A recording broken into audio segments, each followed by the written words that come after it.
יקרים, שלום וברכה. במסגרת התוכנית שלנו היום אני רוצה להתמקד על סיפור שכאשר הוא מופיע בספר התנ"ך הוא מעורר הרבה מאוד שאלות, אפילו התמרמרות קלה.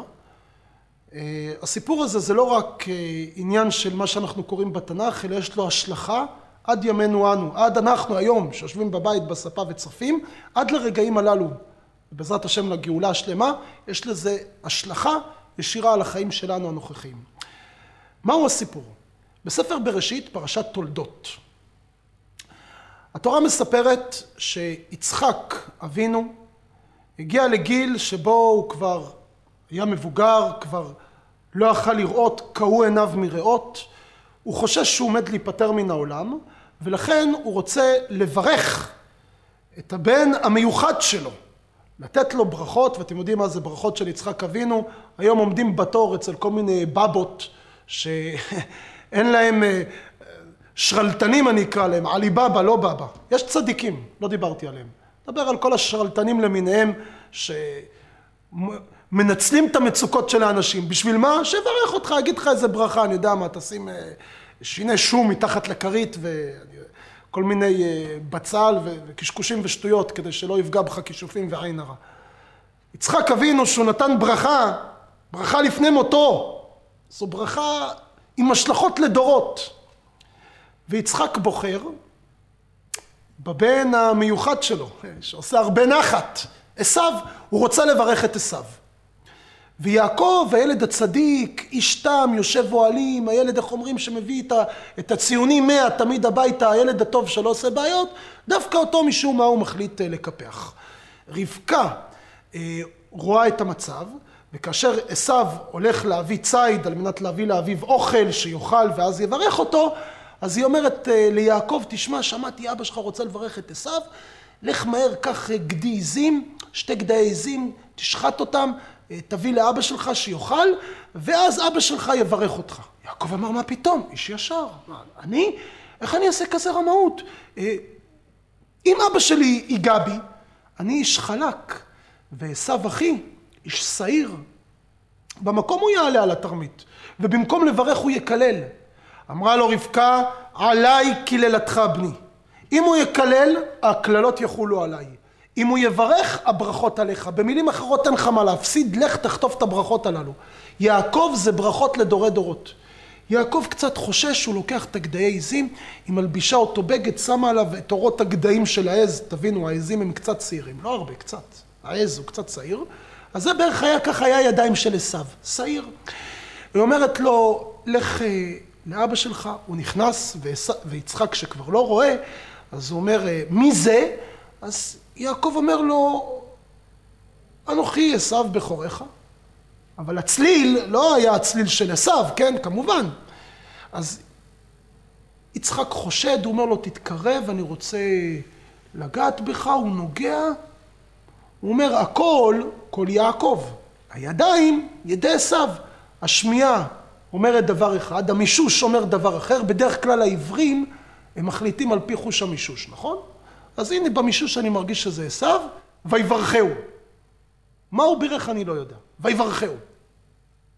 לאחר מכן, הוא אוכל מהאוכל, הוא שואל אותו עוד פעם, מי זה? לא, לא, אני עשיו. הוא אוכל, מסיים לאכול, ואז אומר את הברכות הבאות. וייתן לך אלוהים, מטל השמיים, ומשמני הארץ ורוב דגן ותירוש. יעבדוך עמים, הווה גביר לאחיך, ישתחוו לך בני אמך, אורך ארור, מברכך ברוך. מה זה נתן לו? את כל העולם נתן לו. יהיה לך הכל, אפילו האחים שלך ישתחוו לך.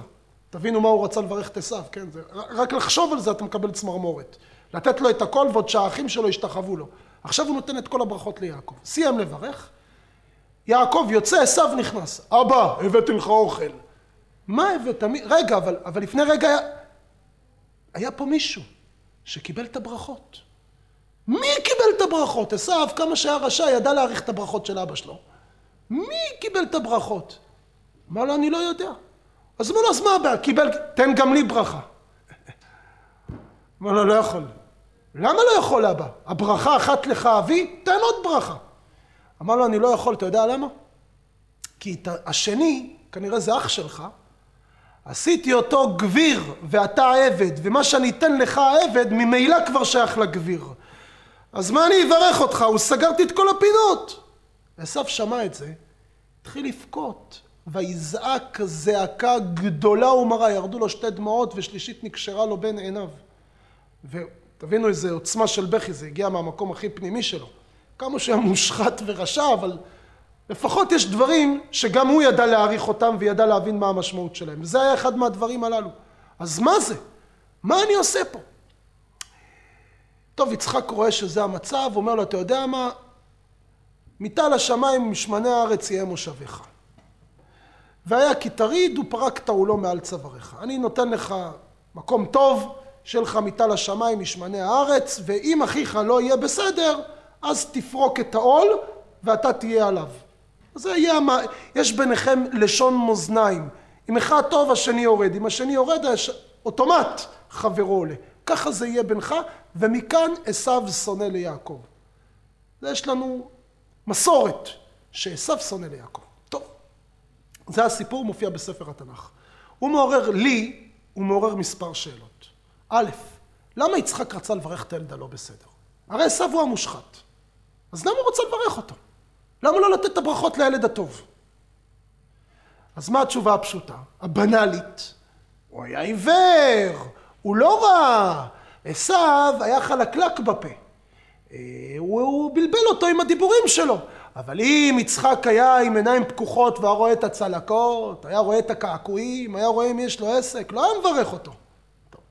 זה לאנשים כמונו, הקטנטנים.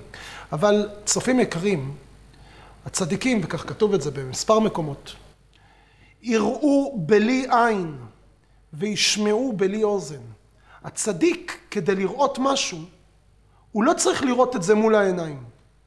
הוא יכול לראות גם דברים שמעבר, זה מה שנקרא בשפה שלנו רוח הקודש, אור הגנוז. הצדיקים יכולים לראות גם דברים שנמצאים במימד אחר, לא במימד שלנו. ויש לנו סיפורים כאלו בלי סוף, על כל מיני צדיקים שראו כל מיני דברים נסתרים. אני אספר סיפור. הסיפור הזה היה בעיר שלנו באשדוד, לפני כ-35 שנה, לערך. זה כדוגמה, דגמית, מבין הסיפורים על הצדיקים, האמיתיים. היה איזשהו יהודי עשיר מאוד בלונדון, שהבן שלו נחטף לצורך כופר. כופר נפש. הציבו לאבא סכום רציני מאוד, של כמה מיליונים של לירות סטרלינג, אם הוא רוצה לראות את הבן שלו בחזרה. האבא מבועל, נבעט, הקים את האנטריפולי, כל העולם עמד שמה, הביא את המומחים ביותר שיאתרו איפה המקום של הילד, הוא הולך ראש בראש. לא הצליחו. זה הייתה, החוטפים היו מקצוענים. לא אישור העקבות סימן אחד, התקשורת הייתה תקשורת שלא ניתן לעלות עליהם. בקיצור, שמץ בדל של מידע אין. אשר על כן, לקח את המטוס הראשון, טס לארץ, הגיע לעיר נתיבות, לבבא סאלי, רבי ישראל אבוחצירא, זכר צדיק וקדוש לברכה. הגיע אליו, בכה שהרב יעשה איזושהי תפילה, בקשה, משהו, אולי יושיע אותו. הבבא סאלי ראה אותו, אמר לו, אני לא יכול לעזור לך, אבל יש לי בן, קוראים לו רבי מאיר, והוא גר באשדוד. סע אליו, תבקש ממנו שהוא יעזור לך. הבבא מאיר מפורסם. הגיע האיש לאשדוד, נכנס, הבבא מאיר היה גר באזור ב', הגיע שמה, אזור מאוד פשוט, מאוד צנוע. הבבא מאיר, מאז שהוא עלה ממרוקו לארץ, הוא גזר על עצמו שתיקה. הוא לא היה מדבר ועושה, למרות ששם היה דיין, פה, ממש איך אומרים, בצנעה ובענווה. הוא הגיע אליו הביתה, אומר לו, תשמע, יש לי בן, חטפו אותו, לונדון, עניינים, אף אחד לא עולה, תושיע. אמר לו, מה אני יכול לעזור לך? אשדודי, אזור ב', לונדון, מה אני יכול לעזור לך? אמר לו, אני לא יודע, אבל אבא שלך שלח אותי אליך. אבא שלי שלח אותי. אם זה ככה, הסיפור פה כולו משתנה לחלוטין. אמר לו, תביא לי עט ודף. הביאו לו עט ודף, לקח את העט ואת הדף, התחיל לסרטט לו רחובות, את רחובות העיר לונדון. אמר לו, תשמע, ברחוב הזה, קומה שנייה, בחדר, הבן שלך קשור במיטה, הוא קצת חלש, הוא קצת זה, אבל הכל בסדר, חוץ מזה שהוא מבועל, נפחד וטיפה התייבשות קלה, הכל בסדר איתו, המצב אצלו הוא בסדר גמור. במקום הוא התקשר, נתן למשטרה את המיקום המדויק של הרחוב. תוך מספר רגעים הגיעו לשם ניידות, הקיפו את הבניין, פרצו שם בקומה שנייה, נכנסו לחדר, מצאו את הילד קשור, והכל בסדר איתו. מאיפה הבבא מאיר ידע? בחיים הוא לא ביקר בלונדון. מאיפה הוא ידע מה שלא ידעו כל שירותי הביטחון? התשובה, הצדיקים יראו בלי עין. הקיר, המסכים, הגשמיים לא מפריעים להם. הם רואים דברים רוחניים יותר. הקדוש ברוך הוא נותן בהם כוחות, נותן בהם יכולות רוחניות. אחרי שהבבא מאיר נפטר, מדי שנה היה מגיע האבא עם הבן להילולה, ואומר, זה הילד החטוף. הביא אותו ברגליו והיה מגיע לארץ כל שנה. אחרי הפטירה שלו, קבל עם ועדה היה מציג את הילד ואת הסיפור. לא הסיפור של חדרי חדרים וכל מיני דברים שלא יודעים ולא זה. יודעים, מקרה. הצדיקים יראו בלי עין. אז אם הבבא מאיר והבבא סאלי ועוד צדיקים שבכל דור ודור יכלו לעשות את זה, אז יצחק אבינו, שהלך חי לגן עדן 3 שנים, היה בגן עדן אחרי העקדה, ואחרי זה חזר בחזרה, לא יכול לראות כאלה דברים, לא ידע אם יש לו עסק, אם איזה בן יש לו עסק. איך הוא רצה לברך את יעקב, את עשיו? תן את הברכות ליעקב. עוד שאלה. אתה יעקב, עשיו מבקש ברכה נוספת, אומר לו, אבא, מה יש לך רק ברכה אחת? תן לי עוד ברכה. אומר לו, יצחק, נתתי את הכל, עשיתי אותו גביר, אתה עבד, מה אני אתן לך? ואז הוא אומר לו, אתה יודע מה? בוא אני אתן לך. מיטה לשמיים ומשמני הארץ יהיה מושבך. אבל רגע, לפני רגע אמרת, ויתן לך אלוקים, מיטה לשמיים ומשמני הארץ, נתת הכל ליעקב. אז מה עשיו מקבל? נתת את זה כבר, איך אתה יכול לחזור בך? את הדברים הללו צריך להבין. הסיפור הזה הוא סיפור שנראה קצת מקומם, אבל שמתבוננים בו, הוא מעלה תמיהות מאוד מאוד גדולות. מה היה כאן? צופים יקרים, אני רוצה לרדת איתכם לנקודה הפנימית יותר, לרובד הנסתר העמוק יותר. הרובד הזה קשור עד לימינו אנו. לא סתם יעקב ועשיו התמודדו על הברכה הזו, יש לה השלכה עד היום הזה. יש לה השלכה על הברכה הזו. מה זאת אומרת? יצחק אבינו ידע בדיוק מי השחור ומי הלבן בבית. זה היה לו ברור. עשיו הוא המושחת, יעקב הוא הצדיק. הוא ידע גם בלי לראות אותם. הנחת שהביא לו עשיו, הוא סבל על בשרו, בקיצור. אבל ליצחק הייתה לו תפיסה אחרת. יצחק עשה חלוקה כזו, הוא אומר, אני הולך להיפטר מן העולם. אני הולך לחלק את העולם לשניים. עולם הזה, עולם הבא. עולם הבא לצדיקים, יעקב וכל צאצאיו יקבלו את העולם הבא. עולמות נצח. עולם הזה, כמה זמן אתה חי פה? 70 שנה, 80 שנה. כמה ביזנס אתה יכול לעשות? טריליונים של דולרים, כמה אתה יכול להגיע? כמה אתה יכול ליהנות? אתה לא יכול לישון על 2 מיטות. אתה ישן על מיטה. אתה לא יכול לאכול יותר מה שהקיבה שלך מכילה. אתה תאכל את זה. זה עולם חולף. את זה אני אתן לעשיו. לכן הוא אומר, ויתן לך אלוקים מיטה לשמיים משמני הארץ. הוא לא מזכיר מילה אחת על העולם הבא. לא תורה, לא מצוות, לא עולם הבא, לא שכר נצח, לא התענגות, לא גן עדן, כלום. מיטה לשמיים, שמני הארץ, רוב דגן, תירוש, יעבדוך עמים, עבדים, שפחות, מעמד כלכלי. נתן לך דברים חולפים. זה מה שהוא רצה לברך את עשיו. ויעקב צדיק, איש תם, עולם הבא. זו הייתה התפיסה של יצחק אבינו. אבל יעקב אבינו, להבדיל רבקה, ידע שזה לא ילך. אם יעקב אבינו ילך בכיוון הזה, ילך בגישה הזו, ילך בשיטה הזו, גם עולם הבא לא יהיה לו. אם יצחק יברך את עשיו, ליעקב לא יהיה עולם הבא. למה? כי איך אפשר לחיות בעולם הזה בלי תנאים? שאין לך מדינה, שאין לך טריטוריה, שאין לך כלכלה, שמשעבדים אותך, שאתה עבד, ולעוד ללמוד תורה ולהרוויח עולם הבא.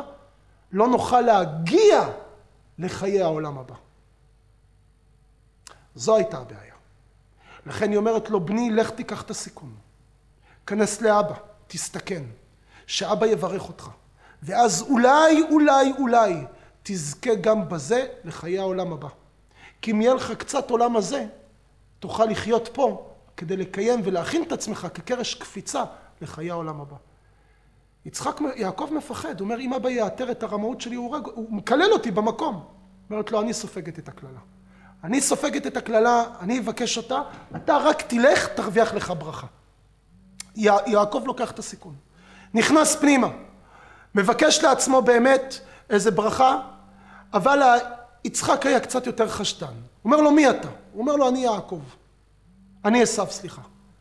אז מה הוא אומר לו? בוא נבדוק, מישש אותו, בדק אותו, אמר לו, זה אתה, אני מברך אותך. נתן לו ברכה, בירך אותו, ואז על ידי הברכה הזאתי, באמת, כמו שאומרים, הכל בסדר. אבל זו הייתה ברכת דמה. הברכה האמיתית הייתה ברכה כזו שתהיה אחרי האוכל, ויצחק בירך אותו לפני האוכל. כיוון שיצחק בירך אותו לפני האוכל, אז יעקב אומר, רגע, זה לא מה שאמא אמרה.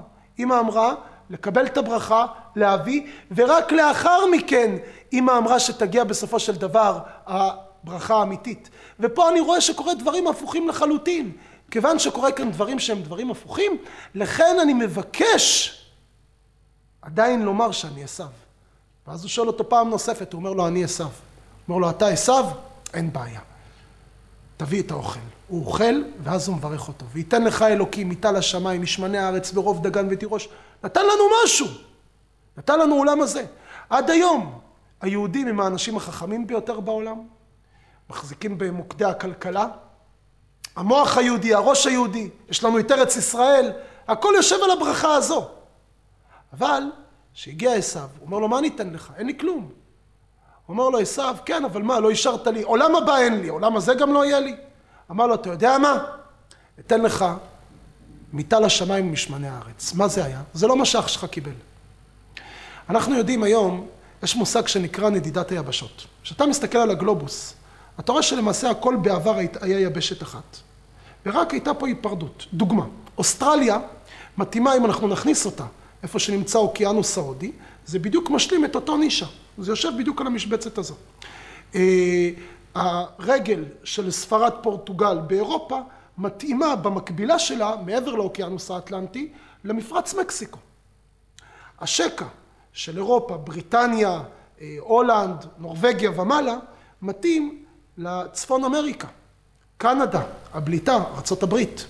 להבדיל ברזיל והיציאה בדרום אמריקה, מתאימה לאפריקה, לשקע שם, לחוף השינב, כל האזור הזה. אם אנחנו מצמצמים ביניהם, אנחנו מקבלים את הכל כיבשת אחת, כיחידה אחת. אבל יש כאן דבר שהוא דבר מעניין. כנגד רגל המגף של איטליה, שזה מגף כזה שיוצא באמצע ים התיכון, אין שקע במקביל באזור אפריקה. מאיפה זה נמשך? התשובה היא מעניינת. הגמרא במסכת שבת אומרת שהחצי האי הזה של איטליה לא היה קיים בעולם. אלא, אומרת הגמרא במסכת שבת בדף נ"ה, בשעה שנשא שלמה המלך את בת פרעה, ירד מלאך גבריאל ונעץ קנה בים, ועליו נסתובב היה סחף, ועליו נוצר רגל המגף, וזו איטליה של רומי. וזה היה נקודת הגרעין שממנו בסופו של דבר נחרב בית המקדש על ידי הרומאים. הבית השני נחרב על ידי הרומאים. רומי, אדום, זה הסמל.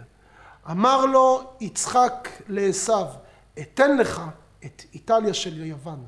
זה משהו שלא היה שייך לך, שלא יהיה שייך לאחיך, משום שזה עדיין לא הגיע לעולם. נתתי לו את הכל, את זה לא נתתי לו, כי זה עוד לא הגיע. אבל יש כאן דבר נוסף שהוא דבר מעניין. כאשר יעקב מקבל את הברכה, אומר לו יצחק, ויתן לך האלוקים. ואילו להבדיל, כאשר עשיו מקבל את הברכה, הוא אומר לו, מיטה לשמיים ומשמני הארץ יהיה מושבך. הוא לא מכניס את האלוקים בסיפור. ולמה? התשובה היא תשובה פשוטה. וזה יסוד להרבה מאוד גם בעיות כלכליות שיש לנו. האלוקים את מי שהוא אוהב, הוא רוצה להיות איתו בקשר. האלוקים רוצה להיות איתנו בקשר. עם הנחש, למשל, כאשר הנחש חטא בחטא עץ הדת, הוא אמר לו, עפר תאכל כל ימי חייך. כל מקום שאתה הולך יש לך אוכל. למה? לא רוצה איתך קשר. אל תדבר איתי. אל תפנה אליי. איפה שאתה נמצא יש חול תאכל, תגמור את הסיפור. מעפר הארץ יהיה מאכל. יש לך את המאכלים שלך, עפר תאכל כל ימי חייך. אם מי שהאלוקים לא רוצה איתו קשר, נותן לו את הכל, אומר לו, קח שתוק, אל תפריע לי. אומר יעקב, אומר יצחק לעשיו, מטל הארץ, משמני הארץ יהיה מושבך. זהו, כך, קבל, קיבלת, אין לך קשר עם האלוקים. להבדיל יעקב, האלוקים נותן לנו ומשפיע לנו. וייתן לך אלוקים, ייתן ויחזור וייתן כל הזמן שתהיה מערכת קשר בינך לבין בורא עולם. לכן האלוקים אמר, פרנסה מן השמיים. למה הפרנסה בשמיים? שתיצור איתי קשר, אני רוצה לפרגן לך. דבר איתי, רוצה לדבר איתך. האלוקים החזיק את המפתח של הפרנסה, מחזיק אותו בידו, לא נותן אותו לאף אחד בעולם. למה? רוצה איתך קשר. תפנה אליי, אני אתן לך. האלוקים רוצה איתנו מערכת של קשר של כימיה. לכן הוא הפקיד את הפרנסה שם. האלוקים רוצה קשר עם עם ישראל. הרבה פעמים יש עצירת גשמים. לא יורדת טיפה של גשם. אומר האלוקים, אני נתתי לכם את ארץ ישראל בכוונה, ארץ אשר עיני השם אלוקיך בא מראשית השנה ועד אחרית השנה. רוצה איתכם קשר, אני מסתכל כל הזמן על הארץ הזו. אין פה גשם. תפללו, אני אתן. אני רוצה מערכת של קשר ביני לביניכם. כמה שיותר, הקדוש ברוך הוא מתאווה לתפילתן של צדיקים. תאווה. רוצה שהצדיקים ישוחחו, שהצדיקים ידברו איתו. לכן הוא אומר, נתן לך ברכה מיוחדת, וייתן לך אלוקים, ייתן לשמיים משמני הארץ. כל הזמן שיהיה לך מערכת של קשר, מערכת של דבקות, ביחד עם בורא עולם. זה למעשה העומק שנמצא מתחת לברכות של יצחק. יצחק רצה לברך את עשיו באמת, כי הוא רצה לתת לעולם הזה. אבל זה לא התפיסה הנכונה. התפיסה הנכונה זה מערכת השילוב, מה שרבקה טענה. לכן יעקב הגיע לקבל את הברכות, ובסוף יצחק הסכים, אמר גם ברוך יהיה. התפיסה הזו באמת היא התפיסה שבאמת היא הנכונה והיא האמיתית. תאכל, תהנה, תשתה, תישן, אבל תחבר כל דבר עם רוחניות. אתה אוכל תפוח, ברכת העץ, תברך עליו לפני. יש לך אוכל, תיטול ידיים, לפני המזון, תעשה ברכת המזון. רוצה לשתות יין, קידוש, תעשה קידוש על המזון. אתה רוצה בית, מערכת משפחתית, קדושה וטהרה. רוצה יום מנוחה, קח לך את יום השבת, אוכל טוב, מנוחה לנשמה, מנוחה לגוף. תדע לשלב עולם הזה עם עולם הבא. וייתן לך אלוקים, ייתן ויחזור וייתן. יהיה רצון באמת, צופים יקרים, שהסיפור הזה ילמד אותנו קצת מהתפיסה שאלוקים מצפה מעם ישראל. תהנו מהעולם הזה, אין בעיה. יש לך רכב, יש לך בית, יש לך ילדים, יש לך אוכל, יש לך אישה, יש לך את כל המערכת, נתתי לך את הכל, אין בעיה. וייתן לך אלוקים. אבל תהיה איתי בקשר. תפלל, שוחח איתי. תדע גם לאחרי הפנסיה, תדע גם לעולם הבא שלך. לא רק למה שאתה רואה מול העיניים, לעולם הזה, תדמיין גם קצת לאחרי. ועל ידי כך אנחנו עושים את החיבור הנכון. כמו שהנשמה נמצאת בתוך הגוף, זה המערכת הפסיכופיזית, ככה העולם הבא מושתת ותלוי על העולם הזה. אם בעולם הזה לא תדאג לעולם הבא, לא יהיה. אין על מה. וזה התפקיד שלנו. נתנו לנו סביבת עבודה, כדי שבסביבת עבודה הזו גם נהנה, אבל גם נעבוד. נכין לחיי הנצח. יהי רצון, צופים יקרים, שהקדוש ברוך הוא ישפיע על כולנו שפע של פרנסה, שפע של בריאות, שפע של חיים טובים, ותמיד נהיה בקשר טוב, בקשר עם האלוקים.